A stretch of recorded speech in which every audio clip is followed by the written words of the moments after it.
चलिए, फिलहाल योगी आदित्यनाथ क्या कुछ कह रहे हैं सुनवाते हैं आपको। इसके प्रति आभार एवं धन्यवाद ज्ञापित करने के लिए आप सभी लोग यहां पर उपस्थित हुए हैं। मैं सबसे पहले आप सभी बंधुओं का और पूरे घुमंतु समाज का हृदय से धन्यवाद करता हूं।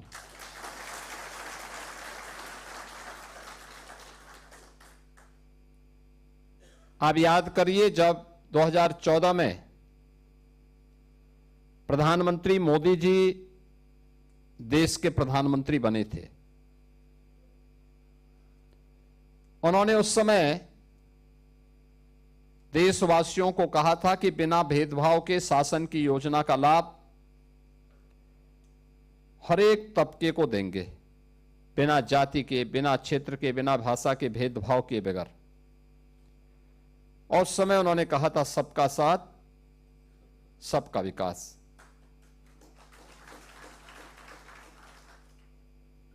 सबका साथ और सबका विकास का यह मंत्र आज समाज के प्रत्येक तबके के उत्थान का कारण बना है। और उत्थान की सी कहानी कि इस नई कड़ी का नाम है घुमंतु जाति विकास बोर्ड।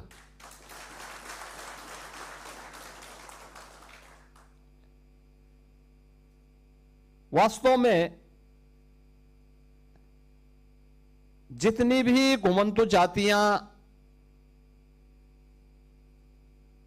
वर्तमान में हैं देश के अंदर, यह सच है कि बाबा साहब डॉक्टर भीमराव अंबेडकर जी के कारण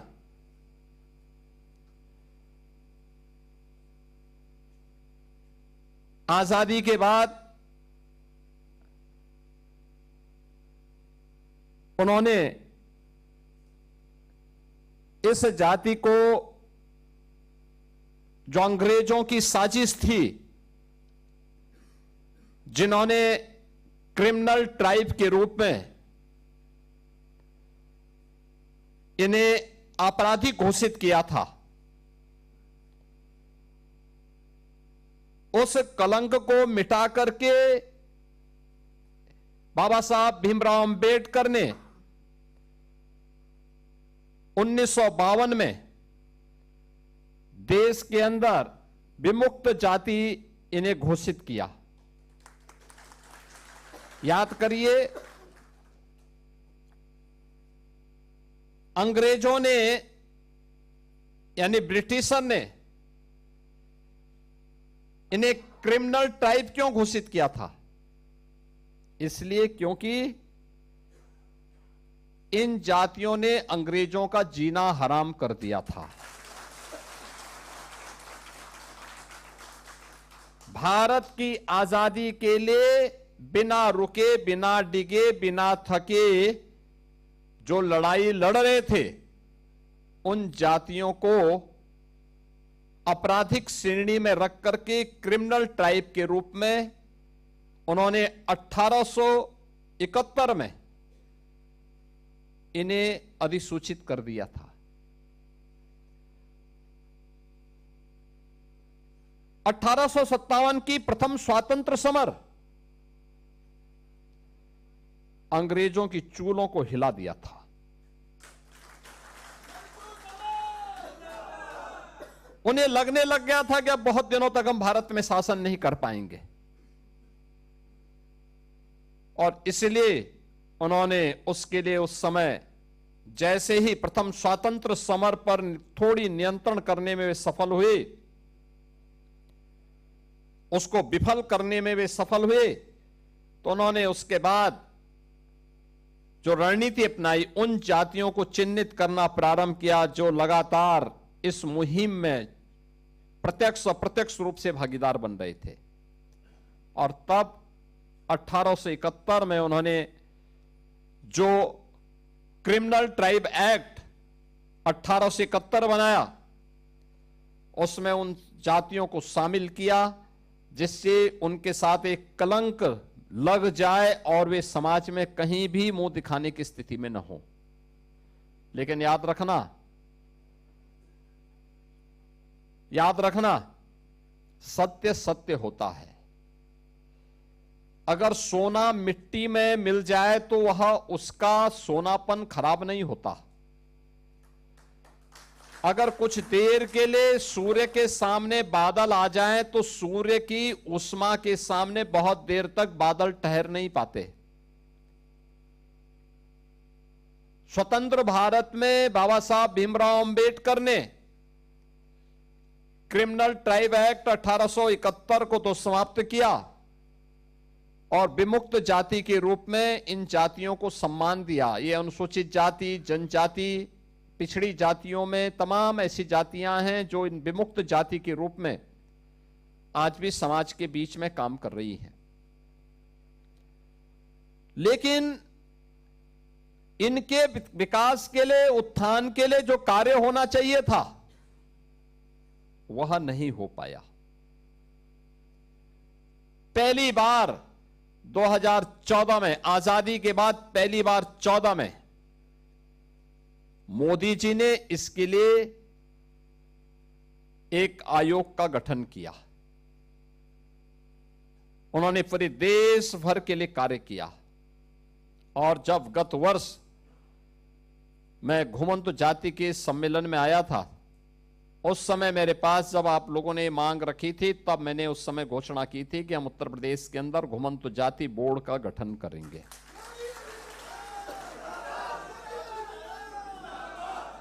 अब बोर्ड के गठन की प्रक्रिया आगे बढ़ी है। बहनों और भाइयों,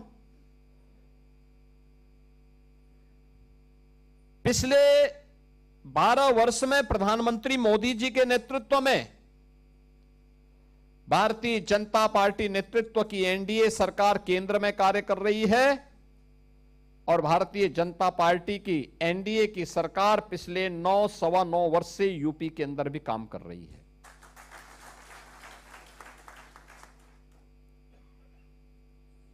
बहुत सारी जातियां आप में से ऐसी हैं जिनको हम लोगों ने बहुत सारी योजनाओं के साथ जोड़ा है।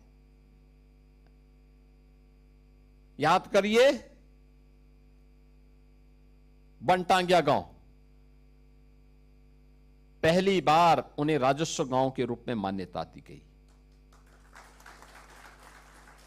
हजारों की संख्या में वे लोग आज समाज की मुख्य धारा से जुड़े हैं। मुसहर कोई पुरसा हाल नहीं था।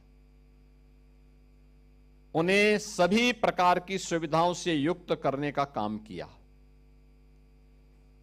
थारू हो, गौड़ हो, चेरो हो, बुक्सा हो, कोल है, सहरिया है, ये जितनी भी जातियां हैं, इन सभी को हमारी सरकार ने, डबल इंजन की सरकार ने इन्हें शासन की योजनाओं से आच्छादित किया। उनके राशन कार्ड बनाए, जिनके पास जमीन नहीं जमीन के पट्टे उपलब्ध करवाए, जिनके पास आवास नहीं उन्हें प्रधानमंत्री आवास योजना या मुख्यमंत्री आवास योजना का लाभ दिलवाया गया। आयुष्मान भारत का कार्ड दिलाया गया। बिजली के कनेक्शन उपलब्ध करवाए गए। रसोई गैस के फ्री में कनेक्शन उपलब्ध करवाए गए। पेंशन की सुविधा से आच्छादित करने का कार्य, वृद्धावस्था पेंशन हो या निराश्रित महिला पेंशन हो या सीएम आवास पर आभार कार्यक्रम किया गया है। घुमंतु समाज से सीएम योगी का संवाद आप सुन रहे थे। क्योंकि हमारे लिए जनता केवल वोट बैंक नहीं है। बिना भेदभाव के भारत के लोकतंत्र के अंदर हर जनता को शासन की सुविधा का लाभ मिलना चाहिए। इसके लिए हमने जनार्दन के रूप में उसको सम्मान दिया है, उसकी पूजा की है। और यही कारण है कि चाहे वह बनटांगिया हो, चाहे वह मुसहर हो, चाहे वह कोल हो, चाहे वह बुक्सा हो, सहरिया हो, गौड़ हो, थारू हो, चेरो हो, इन सभी जातियों के उत्थान के लिए जो कार्य हुआ है, इनको सिचुएशन के लक्ष्य तक पहुंचाने के लिए जो कार्य किया गया है, ये उसी श्रृंखला का हिस्सा है। आप सोचो, इससे पहले क्या कोई सोचता था कि निषाद राज गुहा का ये भव्य प्रतिमा श्रृंगवेरपुर में लगेगी? भगवान राम के साथ गले मिलते हुए निषाद राज की भव्य प्रतिमा आज आपको सैकड़ों किलोमीटर दूर से भी श्रृंगवेरपुर के टीले के ऊपर दिखाई देती है। कितना भव्य तस्वीर है। कोई सोचता था महाराज सुहेलदेव की विजय स्मारक बहराइच में बनेगा? आज वो बन करके तैयार हो चुका है। कोई सोचता था कि उत्तर प्रदेश के अंदर ट्राइबल म्यूजियम बनेगा? आज वो बन गया है। बलरामपुर में मिलिया कोडर में भी बन गया है और हम मिर्जापुर सोनभद्र में भी उसकी बनाने की तैयारी कर रहे हैं।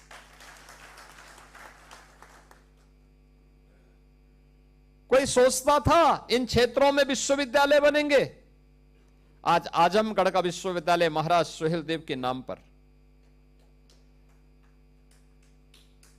बहराइच का मेडिकल कॉलेज महाराज सुहेलदेव के नाम पर। कोई सोचता था कि उत्तर प्रदेश में महिला पुलिस बटालियन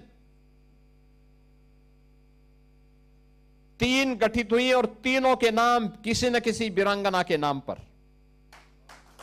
याद करिए, बदायूं में वीरांगना अवंतीबाई लोधी के नाम पर, लखनऊ में वीरांगना उदा देवी पासी के नाम पे, और गोरखपुर में वीरांगना झलकारी बाई कोरी के नाम पर।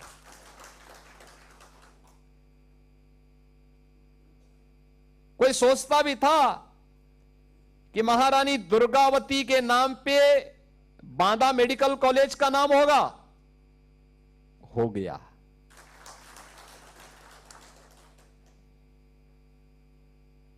ये सभी कार्यक्रम उसी श्रृंखला के हिस्से हैं। यह बोर्ड जब कार्य करना प्रारंभ करेगा,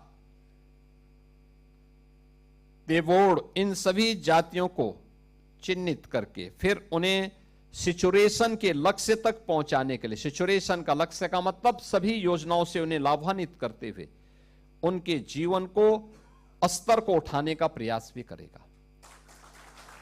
घुमंतु जातियों के साथ साथ अनुसूचित जाति जनजाति के बच्चों के लिए सरकार ने अभी तक आश्रम पद्धति के विद्यालय प्रारंभ किए हैं, जहां पर उन बच्चों को अत्याधुनिक शिक्षा दी जाती है, उनकी लॉजिंग फूडिंग की फ्री में व्यवस्था की जाती है। श्रमिकों के बच्चों के लिए अटल आवासीय विद्यालय प्रारंभ किए गए हैं और अटल आवासीय विद्यालय के माध्यम से उन्हें अत्याधुनिक सुविधा उपलब्ध करवाई जा रही है।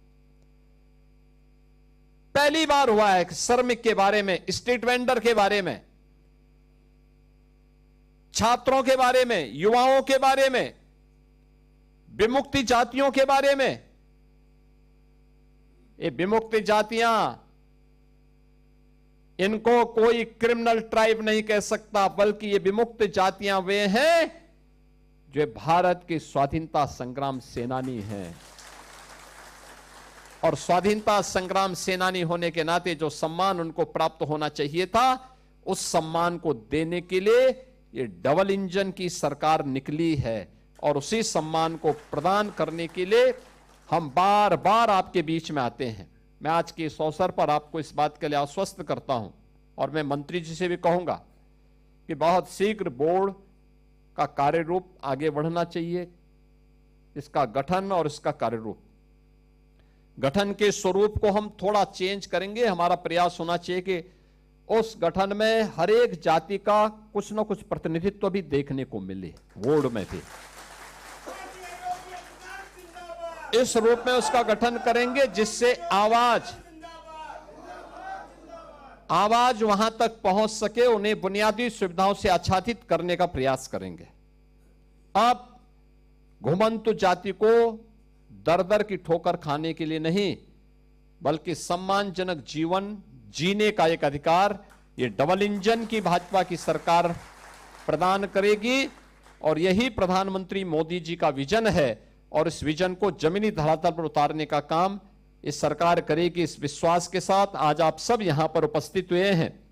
मैं इसके लिए आप सभी बंधुओं का मैं हृदय से धन्यवाद ज्ञापित करता हूं, आपका अभिनंदन करता हूं और विश्वास करता हूं कि आप सभी मिलकर के समाज की मुख्य धारा के साथ जोड़ करके इस अभियान को आगे बढ़ाने का काम करेंगे।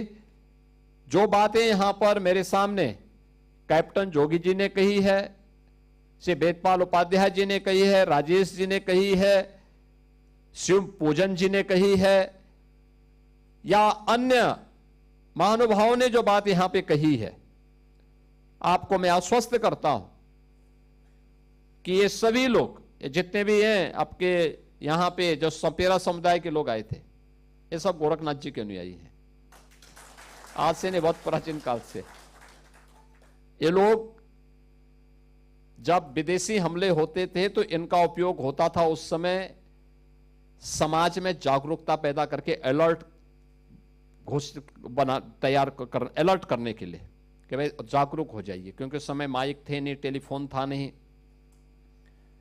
तो ये लोग जाकर के भजनों के माध्यम से लोगों को अलर्ट करते थे कि हमला होने वाला है, अगर हमले का जवाब देना है तो तैयार करो और नहीं तो सुरक्षित स्थान की तरफ निकल जाओ। ये उस समय की परिस्थिति के अनुरूप ये बनाए गए थे। आज भी ये लोग घुमंत के रूप में घूम रहे हैं और हम इनके पुनर्वास के लिए पूरी प्रतिबद्धता के साथ संकल्पित होकर के कार्य करेंगे। आप सबको मैं आज के इस अवसर पर यहां आगमन के लिए हृदय से धन्यवाद देता हूं और मंत्री जी से कहूंगा, सी अरुण जी से, संजीव गौड़ जी से कहूंगा कि वे अविलंब इस कार्यक्रम को आगे बढ़ा करके इस बोर्ड के गठन की तैयारी करेंगे। धन्यवाद। जय हिंद।